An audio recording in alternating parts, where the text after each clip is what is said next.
Okay, so in the last part, we completed the code and the game should be running, everything is fine, but what we didn't look at so far is security or access control. So what do we do with values that shouldn't be readable or writable by all participants in the system or by all services in the system?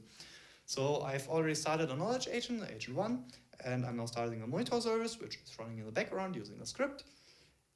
And now let's start the console service, but this time I will use the lead certificate, so the leaderboard certificate, and not the default system certificate, which has root access on all nodes.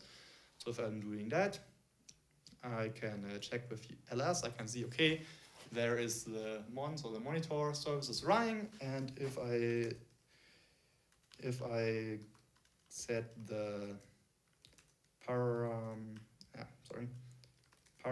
depth -1, so I get all nodes, and then get the /ka1/monitor, I can see, okay, there is some value called secret key, and I could easily read it.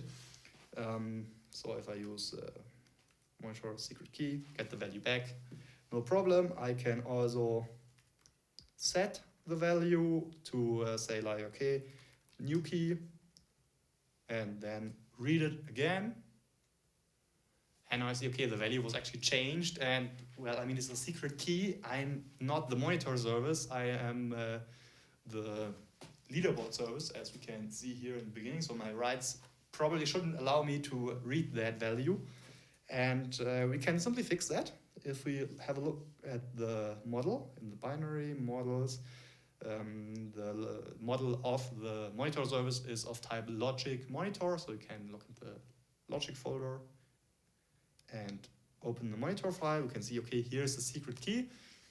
And what we need to do is add reader and writer restrictions. So by default, everything is readable by everyone and writable the same. And we already included that for you, so you can just remove the comments of that one in the bottom and delete that line. And now what we have here is we have the readers set to an empty string and the writer IDs set to an empty string. And that means only the service that registered that context model is allowed to read or write this node. So if we save that and then close it again, then we have to restart knowledge agent, and then we can try the same again. And in this case, we should not get the value if you try to read it with the rights of the leaderboard service, but we should get an access not granted exception.